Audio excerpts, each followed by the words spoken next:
by Stephen. We are gonna talk to you about all the cool stuff that we've been doing with Elastic and Tines. I'm the director of product management for our SIEM solution, a heavy focus on not just everything SIEM, but also this whole new generative AI world that we've been thrown into. Stephen, why don't you go ahead and introduce yourself real quick? Thanks, James. Hey, everybody. My name is Stephen Creed, and I'm a sales engineer here with Tines. I've been with Tines for roughly about 2 years at this stage. I mainly work on the pre-sales side of things, so demos, POCs, supporting people with stuff like that. Awesome. Thanks, Stephen. So welcome, everyone. Today we have quite a packed webinar for you. We thought we'd kick it off with a bit of who we are and what we do from Elastic side, what we do as a company, and what we do in the security space. And then I'll hand it over to Stephen to talk a bit about what Tines do. We have like 5 slides total, so don't worry. Right after the slides, we're going into pretty in-depth demo. So hang on tight while we get through these. So as Elastic, in case you're not too familiar, we have a fully fledged SIEM and security solution. It has native protection via an EDR-based kind of agent. So essentially, just like any other security solution, you'd bring data into our platform, and we make it actionable. And when we say we make it actionable, it means we have a detection engine that is going to be looking for malicious activities, and we ship over 1,000 detection rules out of the box.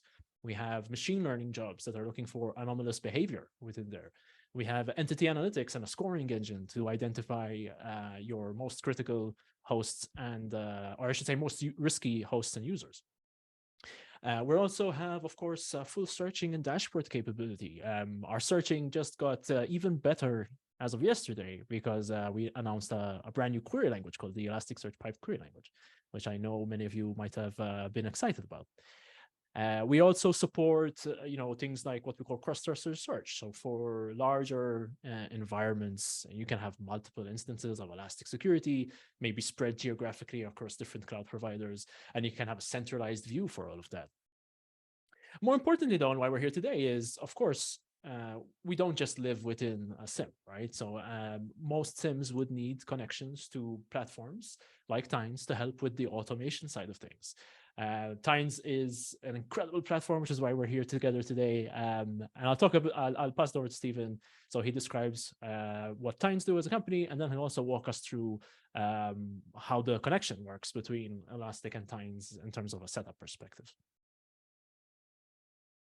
Oh, yeah, so Tines is a completely vendor-agnostic automation platform. And what that basically means is that any application in your stack at the moment that has an open API, Tines can integrate with that platform.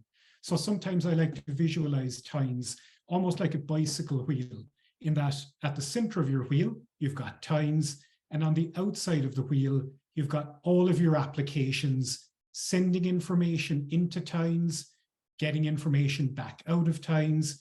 And what we are laser focused on within Tines is allowing frontline analysts to automate their workflows quickly and easily, because who knows an analyst's job better than an analyst? So in Tines, no matter what workflow or process you want to automate, all you will ever need are those 7 action items on the right-hand side of the screen. So it's very simple, drag and drop user interface. We say we're no code, low code. Again, that's true to a certain extent, but depending on what you want to achieve, you can include quite complex tasks or achieve quite complex tasks, as you'll see later on in the demo, using very basic actions, which you drag and drop onto the interface and link together. Obviously, since we're talking about APIs, we are mainly dealing with JSON payloads, but not exclusively. And that information can be ingested, in this case, from Elastic. We can then parse or massage that information within Tines, and we can create our automations. And one of the really cool things is that when we enrich information from Elastic, for example, it allows us the ability to root out false positives and then close cases that are obviously false positives within Elastic, but surface the information that has been enriched to analysts in a format and in a area, location that they will live in, that they will digest easily, whether that be an instant messaging system or a case management system. Tines can integrate with any of those platforms. Perfect. Thanks for that, Stephen. Why don't you go ahead and talk about, so obviously, in order for this to work, we as Elastic had to create a very, very easy way for our users to start working with Tines immediately. And what that means is, typically the workflow today, the most common one I should say, is if you have an alert which triggers and you'd like to send it to a Tines story or workflow, we create what we call an alert action on our end, and we have a native connector for Tines. And we've tried to make this as easy and as seamless as possible. It is literally almost a two-step process and very, very, very little work for you to do. Stephen, do you want to talk about this for just a sec?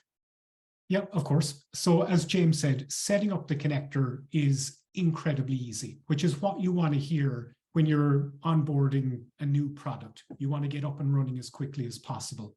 So thanks to the developers at Elastic, they've created a very seamless integration process. Once you've got access to your Tines Community Edition or your production environment indeed, all you need to do is go into your connectors within Elastic.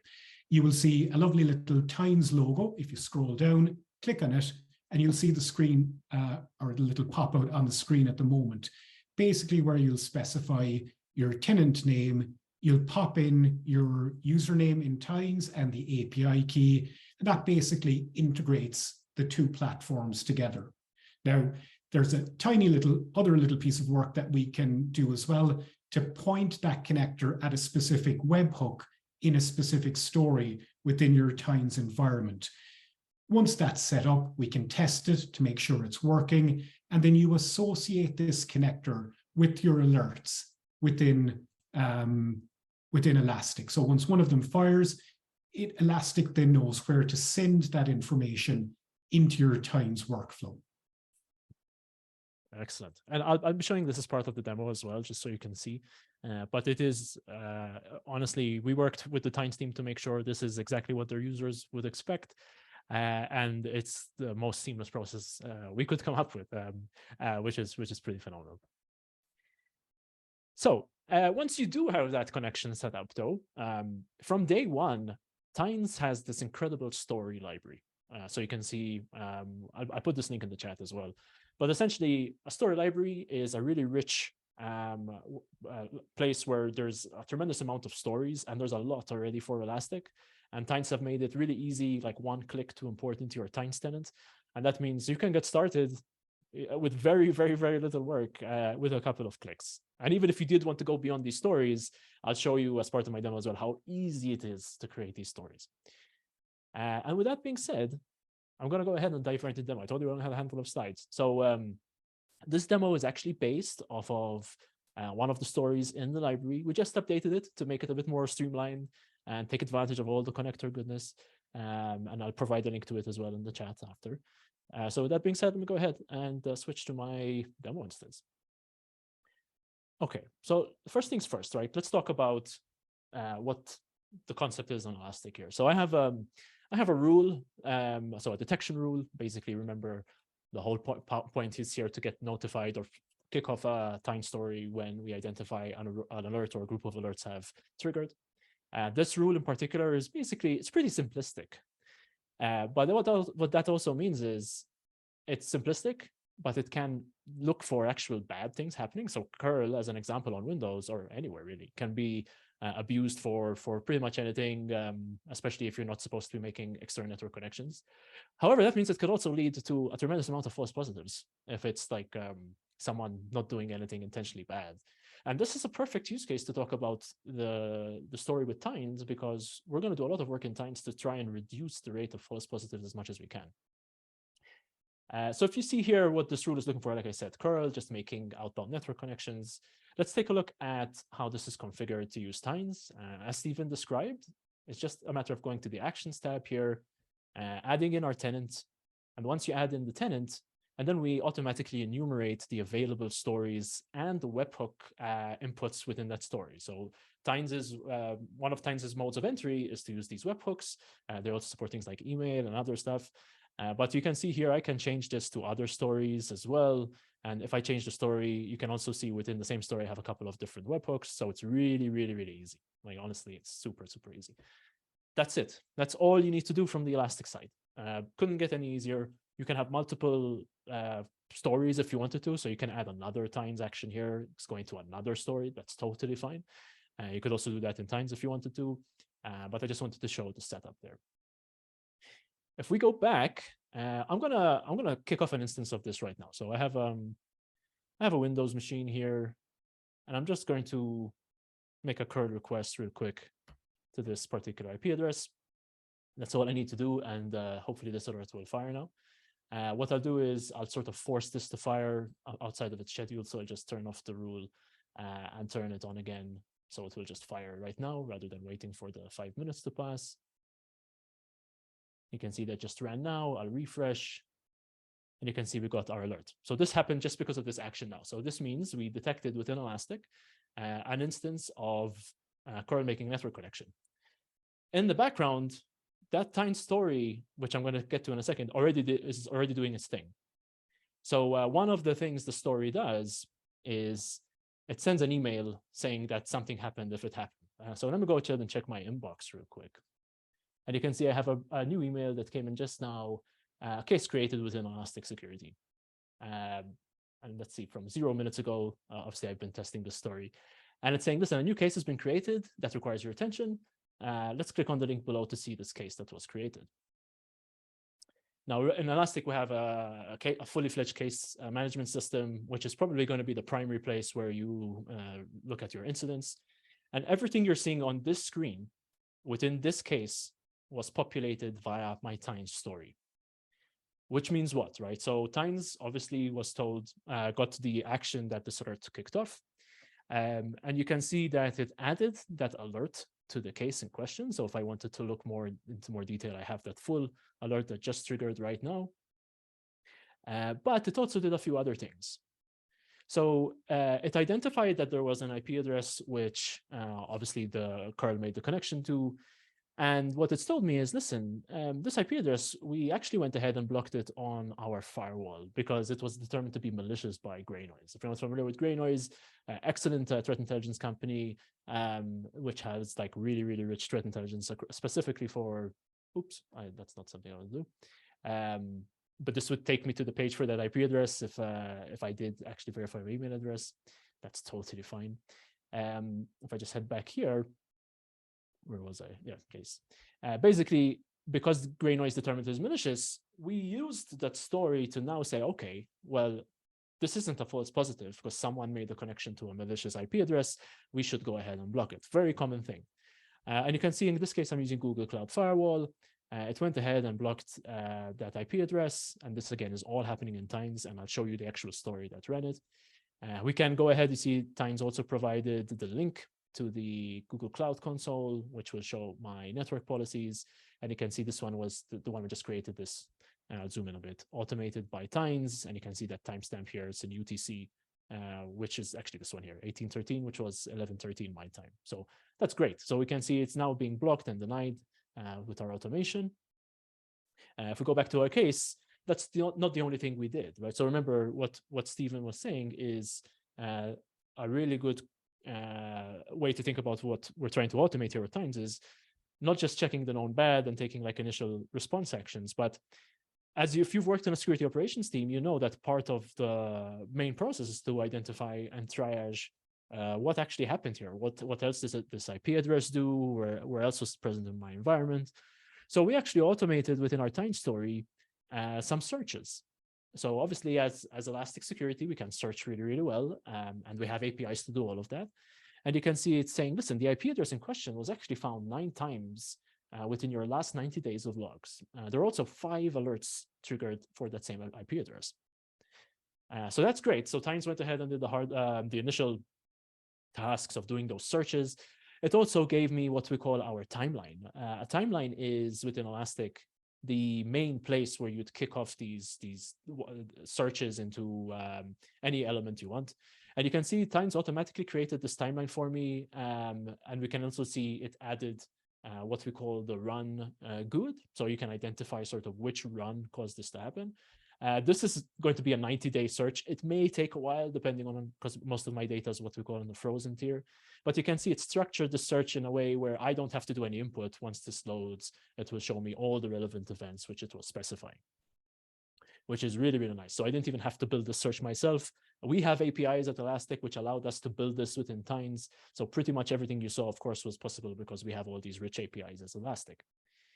The last thing our Tines story did so far, before handing it off to like the team to continue the investigation, is within Elastic Security, I should say our Elastic Agent ecosystem, we have this concept of being able to run OSquery on any host you have an agent installed on, which is really, really nice. OSquery, if you're not familiar, essentially turns your host into a queryable relational database, which is really, really powerful. You could do stuff like select star from logged in users.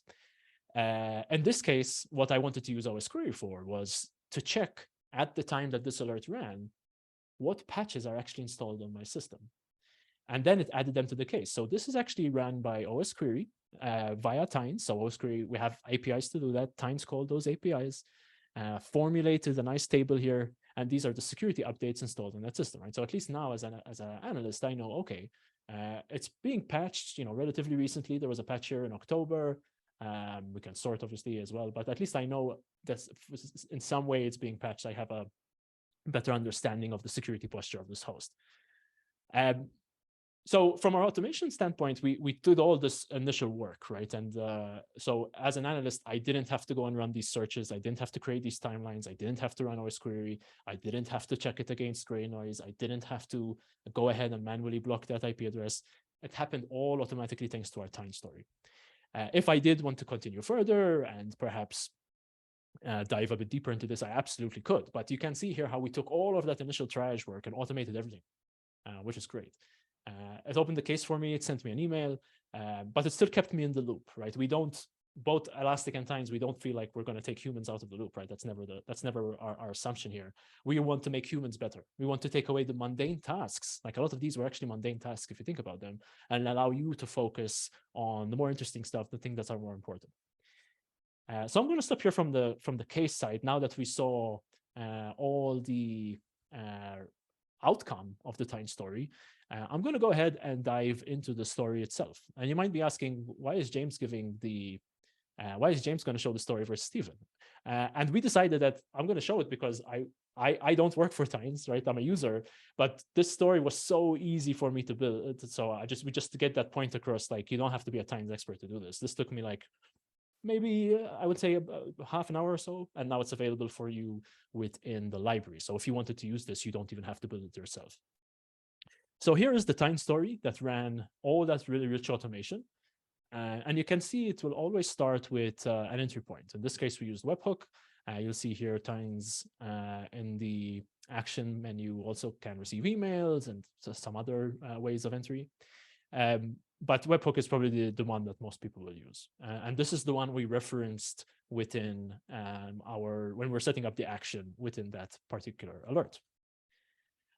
So the first thing we did, you can see here, once we got the payload, and I'll just really quickly show you what that payload looks like from Elastic.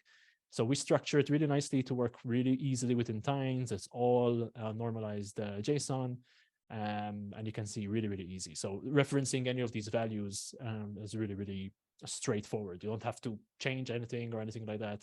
You just literally reference the objects within the payload.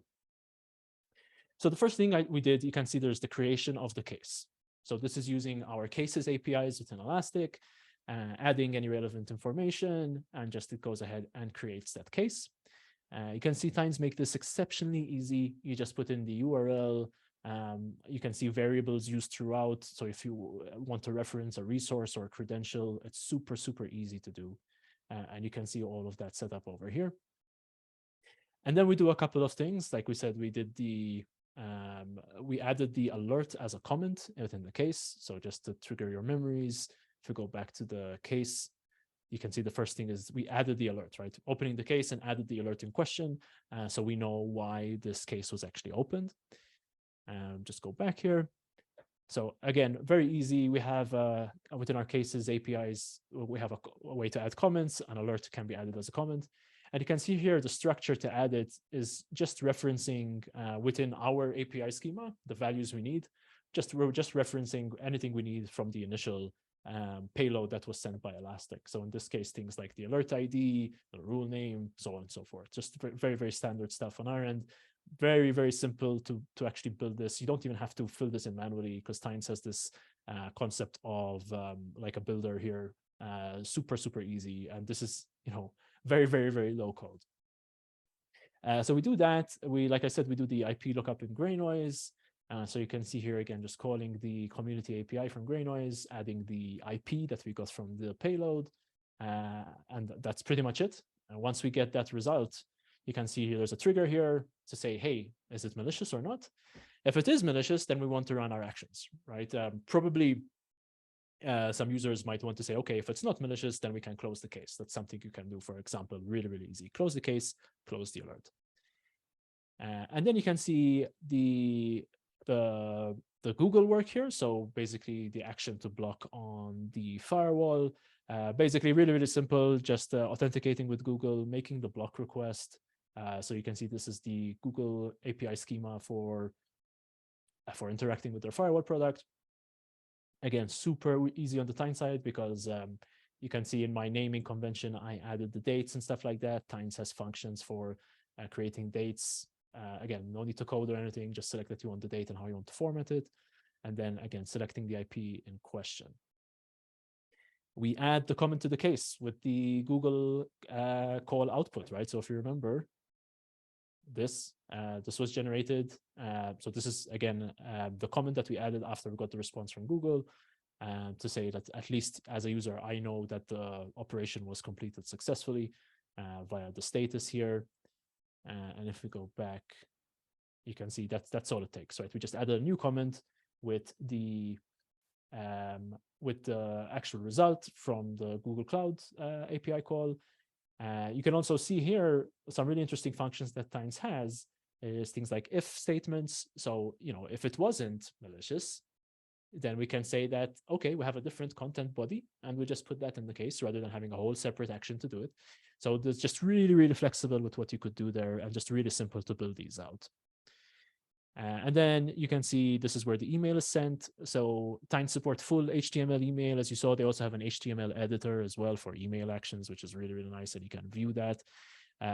So really easy to do this sort of thing very, very simplistically without needing to be like an expert or anything like that. You can see then we had the actions for those searches. So remember, again, within the case, one thing we did was we wanted to do the initial work of searching how prevalent this IP address is within our environments. So these results are coming from these couple of actions that we have over here. So we query Elasticsearch for the hits for that IP. One is querying the logs, the other one is querying the alerts. And you can see here, this is just a standard Elasticsearch query via API. This is actually going to become easier now with the whole ESQL thing I described, but pretty boilerplate to be able to do this. In fact, Tynes have like a saved action in their templates as well, which is really nice to do it. Create the timeline. So remember, I said the timeline was created for us automatically. The timeline has a full API, and you can see that being set up over here. And again, very, very easy to even manipulate things like the date ranges and times to make it dynamic to like now minus 90 days. So super, super easy to set up here. And then we add the comment with the results, right? So very easy to format the results as well. Our cases support Markdown, so it was easy for me to like make the numbers in bold and that sort of stuff. And Tynes allows us to add and manipulate this content really easily as well. The last set of actions here are the OSquery checks. So you can see OSquery again has its own API from our side. You basically provide the query you want to run and what agents you want to run it on. Again, in this case, the agent ID is coming from the initial payload from Elastic. Really, really, really easy. You'll also notice that within Elastic as well, you have a choice of how you want to send this data to Tines in terms of, listen, do you want a separate alert for every result? Or do you want us to bucket these up into one array, for example? In my opinion, it's easier to do like a separate alert, so something we call for each on the Elastic side, because then you don't even have to worry about manipulating the arrays within the JSON context. If that's something you want to do, great. Tines also makes that extremely easy, like I did here as an example. But just to point out the various different options you have. I added a small wait for 5 seconds here, just so to allow OSquery to run and return its results. Sometimes these queries can take a while depending on the host in question. And then we add the comment to the case with the results of the patches. And you can see here, this is basically code we use for that visualization. So our cases can render charts and graphs and a bunch of stuff. So this is basically the code for that chart. And I'm just putting in the values to feed that in. That's it. Like it's honestly, again, this took me not very long to do at all. I created this from scratch yesterday to make sure we have an updated version on the template, and I wanted to prove myself again that this is exceptionally easy to do, and it still absolutely is. So that's the time side. Stephen, do you want to add any comments about any of the actions I brought up or anything like that? First of all, I want to say outstanding demo. If you ever get tired of working for Elastic, we might find a space for you over here in Tines. Yeah, so as James said, incredibly easy to use. And that's kind of what we want to introduce in Tines, just a really low barrier to entry. And as James said, we have pre-built templates. So if I could just get you to maybe extend the left-hand side there of the screen, and if you go to templates, just for everybody's visibility, we have integrations, even though I hate using the term integrations because that's not what it is. It's a template system in here. But for any application pretty much that you're using, it's just a case of querying those templates, finding the appropriate one, and dragging and dropping it into your dashboard and connecting it up. So while a lot of people might kind of look at a story like this, and if you're new to Tines or new to Elastic, it might be a little bit overawing or kind of intimidating possibly. With these templates, you can get up and running really quickly. And as James said, with the story library, you can import this workflow, and it may not match your requirements 100%, but it's a nice warm start where you can remove pieces that don't fit your workflow. You can add in pieces as well. So it's really kind of easy to get up and running.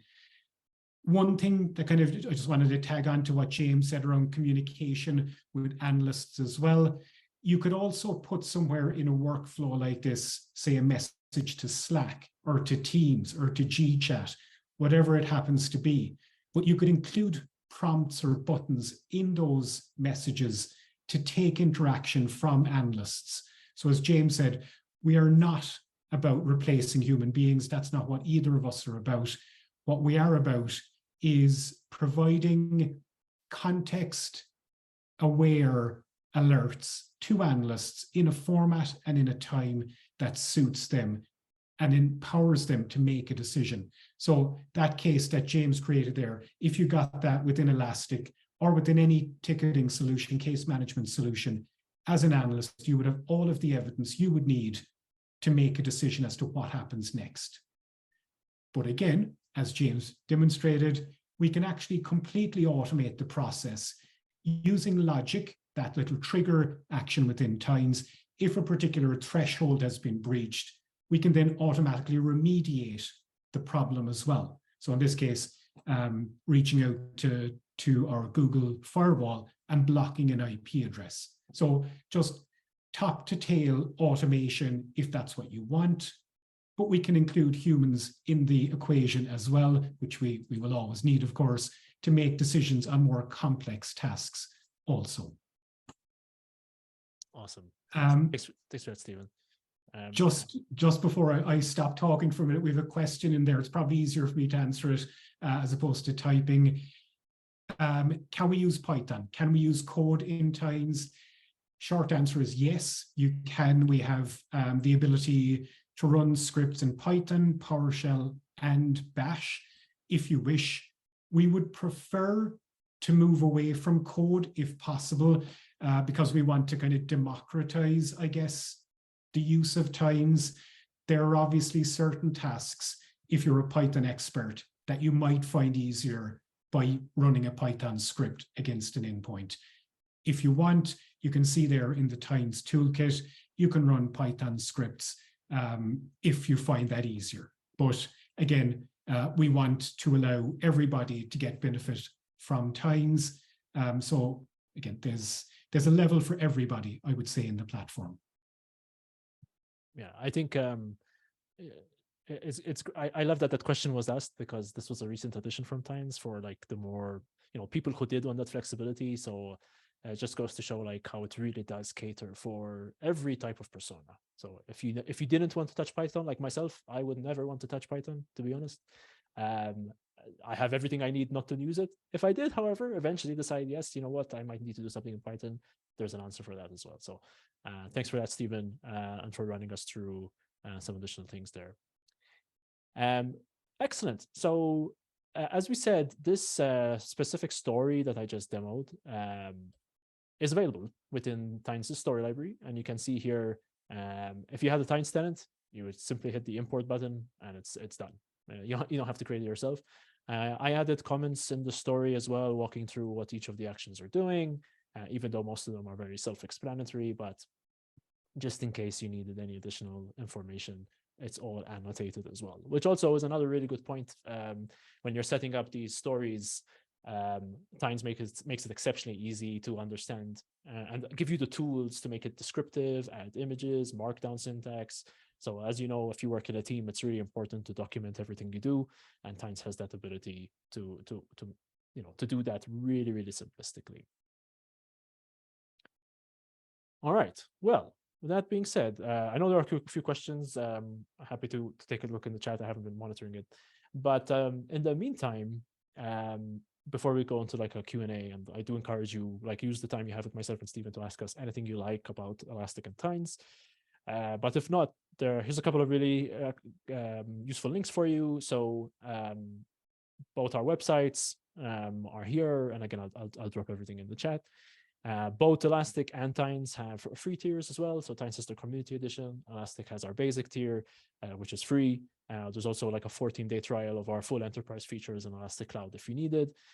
We both have community-based Slack channels, and we're both in each other's channels, which is fun to see.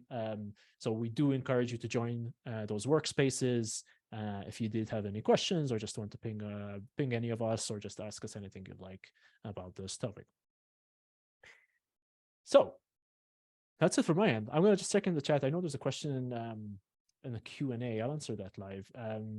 I'll talk a bit about the Elastic side here. Stephen, I don't know if you want to answer as well, but the question is, can you tell us about your government penetration and FedRAMP initiatives? So Elastic is FedRAMPed. I can't remember at which level.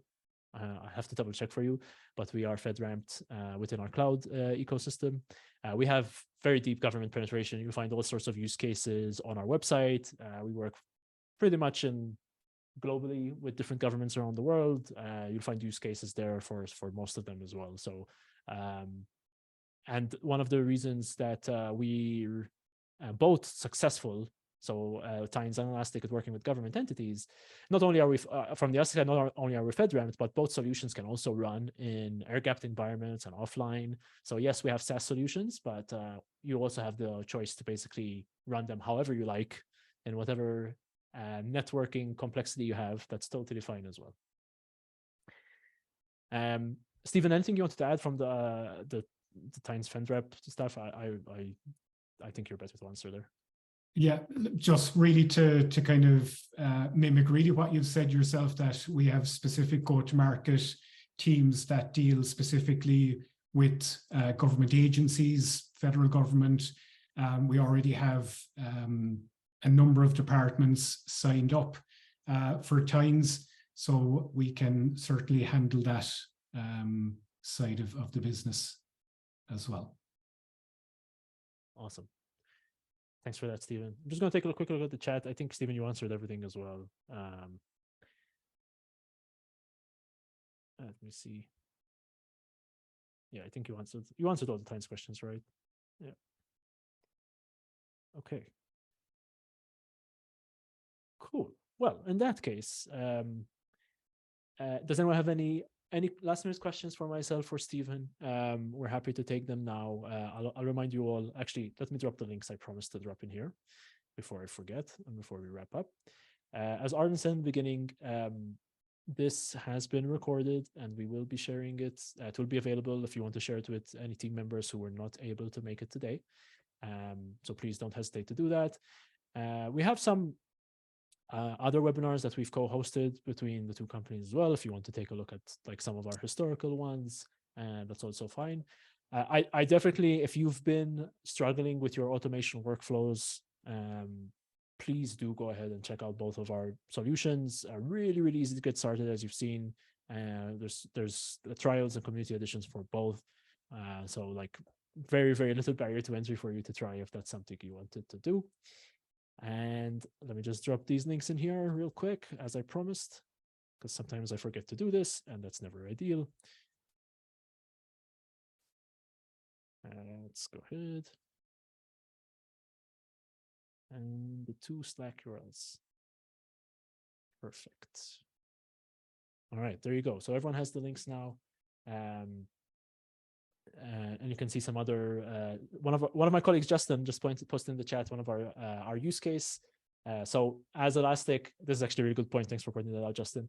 Our own InfoSec team as Elastic is a customer of Tynes, and they use Tynes every single day to automate the most granular detail you can think of.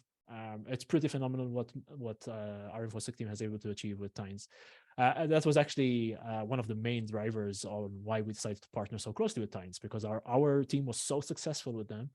And this was even before we had the connector and everything, that we decided to, you know, like there's no one better to go ahead and drive this partnership with. So thanks for pointing that out, Justin. All right. Well, that being said, I didn't see. Actually, there's a new question from Paul. Was there a way to get feedback like midway through story to feed the rest of the story, like send email, get yes, no answer, use that to answer the rest of the story? Short answer is yes. As Stephen described, for one of the perfect examples for this is the like Slack bot scenario, where you can use like input from even an email, really. You can provide a button with like a email link there as well. So short answer is yes. Stephen, I don't know if you want to elaborate further, but it's a pretty simple yes answer. Yeah, exactly. It's to reiterate again, it's not about replacing human beings. It's about taking that interaction, and that can happen at the start of the workflow, midways through the workflow, at the end of the workflow, at whatever point it's logical to have that communication in whatever format it makes sense to have that communication. You can utilize that in Tynes. Excellent. In fact, if I'm not mistaken, on one of our other webinars, I did show an example of this. So it might be good if any of you want to go and search some of our historical webinars. I think I did give an example of it. And, you know, kudos to Tynes. They actually have an example of several examples of this in their story library. So go ahead and check that out as well. I think even if right now I go ahead and within the library, search for like Slack, I'll probably find something or several things. There you go. So like there's so many like even bots here, like so many things, and most of these like send interactive messages with Slack, for example, is a perfect example of that, because Slack interactive messages are what support the buttons and input here. So you can see you can get started really, really easily. There's actually an example here, like even providing like an input value for users to add even extra text and stuff like that. So I think this is like one of a perfect prime example to answer your question, Paul. So and Tynes makes, again, super easy, just import and you're good to go. All right, I don't see any other questions come in. If not, thank you all again for joining. Always great to have you on these webinars. Please do go ahead and reach out to either Elastic or Tynes if you have any questions on our Slack channels or wherever you prefer. And I think we can wrap up there. Stephen, any last words from you? No, just thanks everybody for your time and attention. Hope you found benefit from it. Fantastic. Thanks, everyone. Have a great rest of your day or evening, and I will see you on the next one.